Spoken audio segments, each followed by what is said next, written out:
gosto de começar, antes de apresentar a obra, os trabalhos poéticos, as criações poéticas, contar um pouco da minha trajetória, quer dizer, como que eu fui me constituindo como poeta. Interessante dizer das primeiras experiências literárias que foram em casa. Meu pai era um intelectual, minha mãe trabalhava em casa. Eu sempre costumava dizer que pai era palavra e mãe quintal. E eu acho que dessas duas conexões, dessa conexão da palavra, essa força vibratória da palavra, da comunicação, e do quintal, os sonhos, os pássaros, os verdes, etc., que surge a poesia, não é assim mesmo? A nossa casa era uma casa povoada de arte, vamos chamar assim, de literatura. À noite nós fazíamos saraus, em algumas noites, principalmente as noites de inverno. Nos finais de semana e nas festas, que tinha muitos aniversários, eram muitos filhos. Tínhamos 6 irmãos, 2 irmãs e 4 irmãos, o pai, a mãe, uma tia e uma pessoa que trabalhava em casa. E aquele quintal imenso, né? Um pomar, e sempre tivemos desde o início contatos com bichos, contatos com árvores, com água, etc. Praticamente uma chácara, né? No entorno. E eu penso que essa experiência de casa, tanto do quintal, do descobrir a natureza, dessa relação com a natureza e dessa relação com a palavra, é muito importante. Meu pai, por exemplo, trazia na sua bagagem uma literatura principalmente portuguesa, Camilo Castelo Branco, essa de Queiroz, trazia também Rui Barbosa, né, do Brasil, Machado, Os Sertões de Euclides da Cunha. Até hoje eu sei de cor algumas passagens de Rui Barbosa, por exemplo, que nós declamávamos em cima do muro, junto com os irmãos. A pátria não é ninguém, são todos, e cada qual tem no seio dela o mesmo direito, a palavra, a ideia, a associação. A pátria não é um sistema, nem uma seita, nem uma forma de governo, mas é o lar, o berço dos filhos e o túmulo dos antepassados, a comunhão da língua e da liberdade. E por aí adiante. E a gente decorava aqueles textos e passava, e as pessoas que passavam muitas vezes na rua se entusiasmavam, diziam: quem são esses meninos que ficam, né, em vez de ficar tirando pedras e coisas assim, ficam falando poemas em cima do muro? E é muito simbólico, né, a gente falar poemas em cima do muro, né? E eu vejo que esse processo todo de casa, o papai uma vez chegou e falou assim: agora vocês vão escrever um livro. Falou para mim e para o Sérgio. E a gente não sabia o que era, né? E naquela época circulava muitas revistas, publicações, etc., que falavam sobre caçadas na África. E eu e meu irmão resolvemos fazer um livro sobre caçadas na África, com vários capítulos. E tinha um capítulo, inclusive, que se chamava O Nilo, que o papai, inclusive, foi o que mais gostou, porque escrevia as margens riquíssimas do Nilo, o solo fértil do Nilo, o rio Nilo como um dos maiores rios. Mas a parte da caçada ele não gostou muito, né? Principalmente eu acho que porque eu matei naquele dia 14 leões e o Sérgio matou um apenas, o meu irmão. Mas como eu tomei a iniciativa literária, era justo que eu matasse 14. E talvez por isso que hoje eu seja vegetariano e vegano.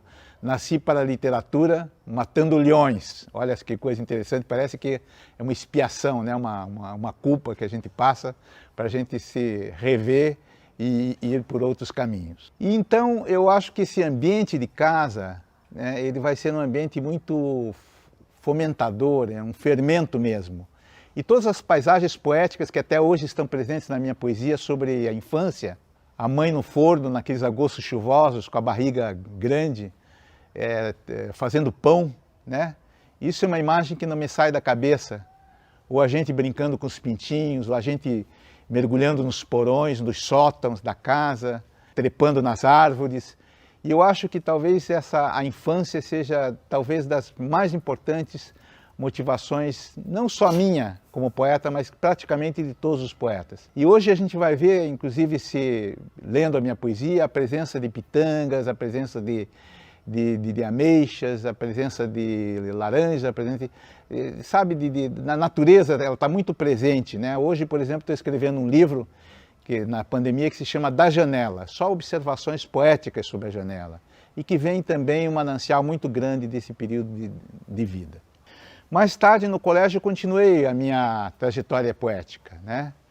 E participava do Colégio Militar, do Grêmio Literário do colégio, fui orador da turma do Colégio Militar de Curitiba, né, no ginásio e no científico, escrevia textos, fazia leituras em comemorações, dei continuidade bastante, ganhei prêmios literários no colégio, vários, não foi apenas um. E depois, na universidade, já nos anos 70, por exemplo, que foi um momento muito importante para o despertar literário da atividade poética, vamos dizer assim, propriamente dita. Mas antes já tinha escrito poemas desde os 13 anos, quando o professor, se não me engano, o professor Geraldo Matos do colégio, ele falou assim, falando sobre poética, agora vocês vão escrever um poema. Né? E como que eu vou escrever um poema? É que eu conhecia bastante sonetos e eu tentei escrever sonetos, escrevi um soneto com 2 quartetos e faltaram os 2 tercetos. E aí pediram para eu falar no Dia das Mães, numa comemoração lá em casa, li no Dia das Mães e as pessoas falaram, mas já terminou? Eu falo assim, não, faltam os 2 tercetos ainda. Hoje eu fico pensando, quem sabe a vida seja um soneto com 2 quartetos e que falte sempre os 2 tercetos para a gente ir completando ao longo da vida, né? Eu ainda não completei esses 2 tercetos, mas talvez eu vá completar um dia. Depois dessa fermentação toda dos anos 70, é que surgiu no país uma literatura fora dos muros das universidades, uma literatura fora daquela formalidade acadêmica, uma literatura chamada literatura de mimeógrafo, literatura marginal, onde nós tínhamos uma preocupação com a linguagem, mas nós tínhamos uma preocupação com a distribuição daquilo também, de aquilo que pudesse chegar no povo, pudesse chegar nas pessoas, saísse das torres de marfim, e isso aí fosse realmente para a vida das pessoas. Né? Porque a poesia ela tem um fator transformador, um poder transformador muito grande, a palavra tem um poder, uma vibração cósmica, uma vibração, São João dizia, no princípio era o verbo, né? Ela tem a capacidade de criar realidades. E se nós vermos os vários autores através da história, nós vamos ver que muitas realidades foram criadas a partir de poemas, a partir de livros, de grandes livros, eu poderia citar, né? Por exemplo, o livro do Henry David Thoreau, né? Que a partir da sua obra A Desobediência Civil e Walden, influenciou Gandhi, Martin Luther King, a geração hippie dos anos 70, a desobediência civil dos anos 60, Tolstói, enfim, quer dizer, um conjunto de pessoas que se influenciaram e que transformaram realidades, transformaram a vida. Então eu aprendi, inclusive, nesse momento, né, dos anos 70 e mais tarde aperfeiçoando isso, que a poesia não é apenas um jogo de palavras bonito, né? A poesia tem uma emoção estética, sem dúvida alguma, mas eu quero dizer que a poesia tem também um estado de ser, um estado de alma e uma visão de mundo. E essas coisas combinadas e esse trabalho de linguagem é fundamental que o poeta transforme língua em linguagem. Aquela linguagem coloquial, quer dizer, uma laranja, ela é um fruto, mas ela não é ainda poesia, né? Ela precisa estar dentro de uma linguagem, ou musical, ou palavras, etc., para se transformar numa linguagem. Nesse sentido, os poetas aperfeiçoam a língua, criam a língua. Não são os gramáticos que criam a língua, são os poetas que criam a língua. Muito importante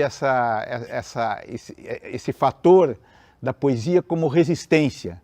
E naqueles anos 70, na ditadura militar no Brasil, ficou muito claro que a poesia ela estava presente tanto nas suas linguagens inovadoras, né, da poesia chamada poesia marginal, e de outros poetas. Eu não me identificava como marginal, mas apenas como poeta, mas também um aspecto de resistência, e não é um aspecto apenas de resistência política, de crítica da política, é de resistência vital, eu chamaria, porque quando o poeta chama atenção para uma determinada coisa, ele nos chama atenção para a vida da pessoa. A poesia nos traz um insight, um flash espiritual, né? onde naquele momento nos identificamos. Eu tenho exemplos disso, por exemplo, em livros que eu lancei. Uma vez fui lançar um livro em Minas Gerais e a pessoa estava doente e foi no lançamento. E eu fazendo autógrafo, ela abriu assim um livro, até foi esse livro aqui, Cidades do Ser. Ela abriu num poema assim e falou assim, olha, só por isso já valeu a minha presença aqui. Eu fiz um esforço muito grande para vir aqui te ver e ver o livro, mas só por isso já valeu. Outras vezes, uma pessoa que diz que estava numa situação muito difícil de vida, num afundamento emocional, num estresse, numa depressão, abriu também num poema e falou assim, puxa, a partir daquele momento eu percebi outras coisas e aquilo me ajudou a tirar daquele estado. E dizia assim o poema, se não me engano, que borboleta morreu em ti, amor, sopra, salta, brilha, voa, asas nascem da dor, embora doa. Né? Poema que está presente no meu livro Encântaros. Esse processo da poesia trazer não apenas um momento de felicidade, mas a poesia da vida, porque a felicidade é uma coisa mais complexa, depende de vários fatos, injunções, etc. Mas a poesia da vida ela pode estar aqui agora, conversando com vocês, falando sobre poesia, falando sobre a importância da poética na vida das pessoas.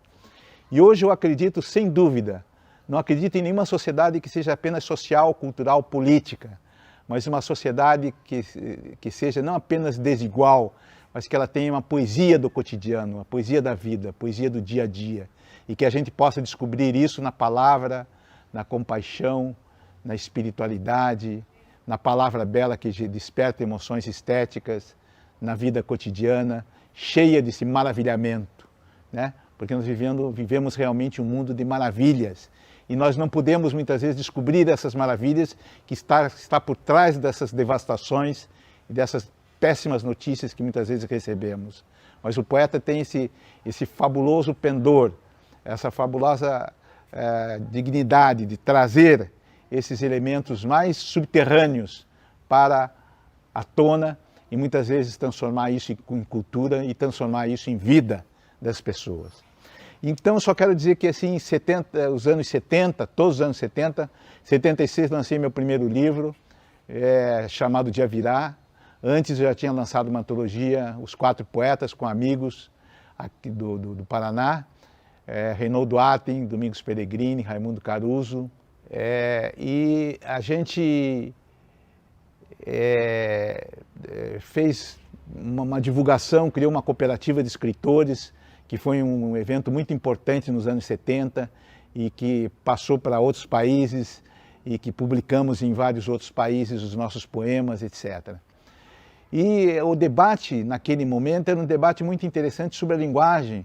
Afinal de contas, o que é a poesia? Que linguagem é essa?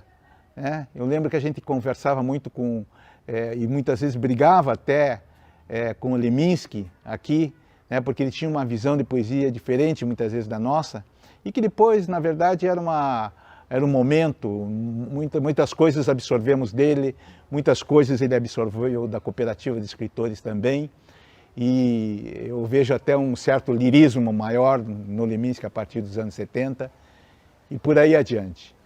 E eu acho que isso aí deu continuidade, eu fui assim publicando, às vezes de 4 em 4 anos, de 3 em 3 anos, às vezes de ano em ano, sempre esses meus poemas, e desde 1976 eu nunca parei de escrever, eu sempre publiquei alguns livros. Eu quero registrar aqui um momento que foi muito importante quando eu morava no Rio de Janeiro e por minhas ideias durante a ditadura estive preso, e isso na verdade significa um orgulho, não um orgulho, uma honra, literária e uma honra existencial, ter enfrentado com palavras e com a minha força poética e política também nesse momento, a um regime tão duro, tão difícil. E durante o meu aprisionamento, eu ganhei um concurso de poesia que se chamava A Mãe Visita o Filho Preso. Tirei o primeiro lugar no concurso de poesia da Ilha das Flores, onde todos os presos políticos e não políticos se inscreveram nesse trabalho. Poemas em grandes jornais, em várias editoras, publiquei muito em vários outros países e ganhei prêmios em outros países, mas o que importa agora é o momento, né? O momento que eu gostaria de narrar, que eu sempre tive duas vertentes na poesia. Uma vertente que era aquela vertente da editora, a média editora, a editora melhor, com circulação, né? Já publiquei por editoras com circulação nacional, grandes, né? e editoras menores, mas aquela editora que você não tem um domínio sobre o preço do livro, sobre onde que ele gira, onde que ele, quanto ele vai ser vendido, quando, onde, etc. E esse aspecto mais informal da poesia. Então eu criei uma coleção que se chama-se Coleção Potlatch, pelo Reencantamento do Mundo, que tem algumas características, né? Primeiro, é um livro praticamente colaborativo, onde um grande artista muitas vezes, né, faz cede um desenho para o livro, outro faz a diagramação, e enfim o livro sai, um livro bonito. Saiu o primeiro Mínimo Imenso, o segundo Ínfimo Infinito, o terceiro Minimais e o mais recente Breve Eterno, que ainda não saiu em papel, saiu apenas em PDF. Por que Potlatch, né? Potlatch porque é uma palavra dos indígenas, das nações indígenas norte-americanas, que se chamava doação. No final do século XIX, o que eles faziam? Eles faziam a doação das coisas. Então, se tinha um instrumento de trabalho, ele doava. Se ele tinha uma casa, muitas vezes, ele doava. Se ele tinha algum objeto caro para ele, que apenas ele tinha, ele doava. E assim se passava essas relações com as pessoas, doando e doando as suas coisas. Por incrível que pareça, o governo americano proibiu essa cerimônia entre os indígenas, e o governo canadense também, né? Até meados de 30, depois 50, primeiro, acho que os Estados Unidos, o Canadá, reconheceu através de missionários e de antropólogos que havia uma cultura ali, que havia uma riqueza ali, né? Porque aquilo era quase uma provocação à cultura americana que estava acumulando e já desenhando a sociedade de consumo, a sociedade industrial, a sociedade consumista, e os indígenas queimando as suas riquezas, né? Eles não conseguiam compreender aquela doação. Então eu criei essa publicação que chama-se Potlatch pelo Reencantamento do Mundo, né? Reencantamento do Mundo porque eu acredito seriamente, né, poeticamente, que a poesia, ela cria realidade, ela cria um mundo melhor, e ela reencanta aquilo que está desencantado, né? Porque hoje, por exemplo, o que tem valor é o dinheiro, o que tem valor é a pressa, o que tem valor é o carro, é a mercadoria. Há uma verdadeira mercantilização da alma, e a poesia desmercantiliza a alma.